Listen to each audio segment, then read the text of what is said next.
सुप्रभात बच्चों, प्यारे बच्चों। आज हम 7वीं कक्षा की जो दूसरी पुस्तक है महाभारत कथा, उसका जो प्रथम अध्याय है उसका अध्ययन करेंगे। और मुझे आशा आप उसे ध्यान से सुनेंगे और जो उसके मुख्य बिंदु हैं, मुख्य बातें हैं, उन्हें अपनी नोटबुक में नोट भी करेंगे। तो प्यारे बच्चों, महाभारत कथा आपको पता ही है, मेरे ख्याल से सब बच्चों को इसके बारे में कुछ ना कुछ पता है। कौरव, पांडव, इन सबको आप जानते हो। भीष्म पितामह, भीम, अर्जुन, नकुल, सहदेव, श्री कृष्ण जी, आप मेरे ख्याल से इन सबको जानते हो, इन पात्रों को जो इसके मुख्य पात्र हैं। और मुझे आशा आप इसे ध्यान से सुनेंगे और इसके जो मुख्य बातें हैं उन्हें नोट भी करेंगे। तो प्यारे बच्चों, महाभारत कथा महर्षि पराशर के पुत्र वेद व्यास जी ने लिखी है। व्यास जी ने यह सबसे पहले अपने पुत्र सुखदेव को और बाद में अपने शिष्यों को याद कराई। व्यास जी के शिष्यों महर्षि व्यासपन ने मानव जाति में प्रसार किया। इसका प्रसार किसने किया था? महर्षि व्यासपन ने। तो प्यारे बच्चों, हम इसके बारे में थोड़ा सा पढ़ लेते हैं जो इस लेसन में दिया है। मुझे आशा आप उसे ध्यान से सुनेंगे। तो प्यारे बच्चों, क्या है इसमें? महाभारत कथा। महाभारत की कथा महर्षि पराशर के कीर्तिमान पुत्र वेद व्यास की देन है। व्यास जी ने महाभारत की यह कथा सबसे पहले अपने पुत्र सुखदेव को कंठस्थ कराई और बाद में अपने दूसरे शिष्यों को। मानव जाति में महाभारत की कथा का प्रसार महर्षि वैशंपायन के द्वारा हुआ। वैशंपायन व्यास जी के प्रमुख शिष्य थे। ऐसा माना जाता है कि महाराजा परीक्षित के पुत्र जन्मेजय ने एक बड़ा यज्ञ किया। इस महायज्ञ में सुप्रसिद्ध पौराणिक सूत जी भी मौजूद थे। सूत जी ने समस्त ऋषियों की एक सभा बुलाई। महर्षि शौनक इस सभा के अध्यक्ष हुए।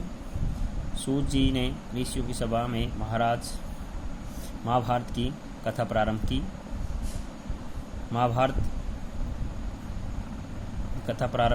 महाराजा शांतनु के बाद उनके पुत्र चित्रांगद हस्तिनापुर की गद्दी पर बैठे।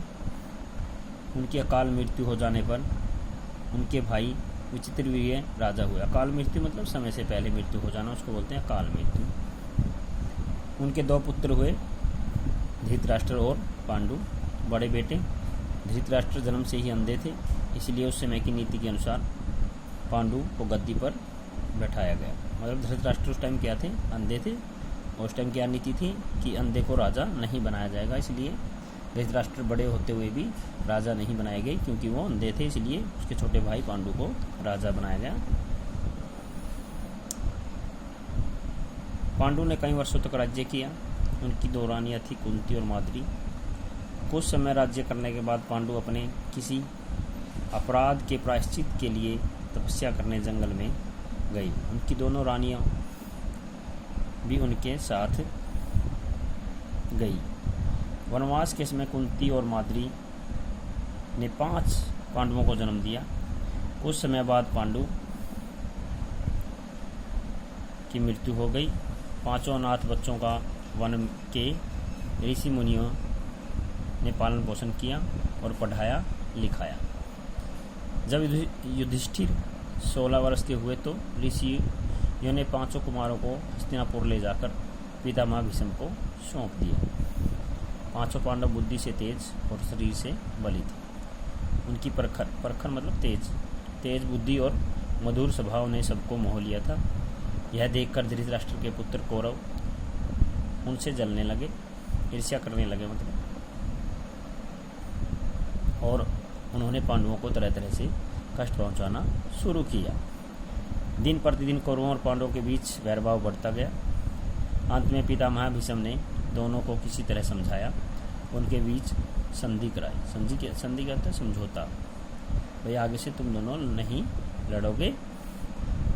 उनके बीच में क्या करवा दी? संधि करवा दी। भीष्म के आदेशानुसार कुरु राज्य के 2 हिस्से किए गए।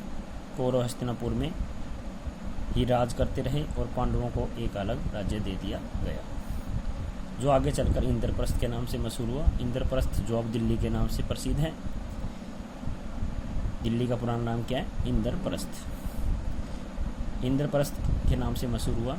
इस प्रकार कुछ दिन शांति रही।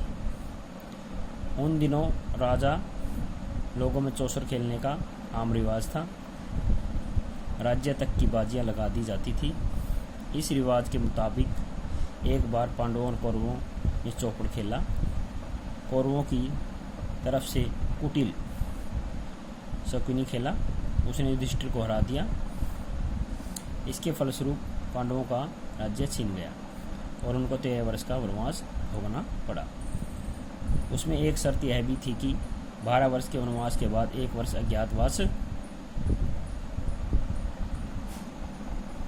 अज्ञातवास करना होगा। उसके बाद उनका राज्य उन्हें लौटा दिया जाएगा। द्रौपदी के साथ 5 पांडव 12 वर्ष वनवास और 1 वर्ष अज्ञातवास में बिताकर वापस लौटे, पर लालची दुर्योधन ने लिया हुआ राज्य वापस करने से इनकार कर दिया। अतः पांडवों को अपने राज्य के लिए लड़ना पड़ा।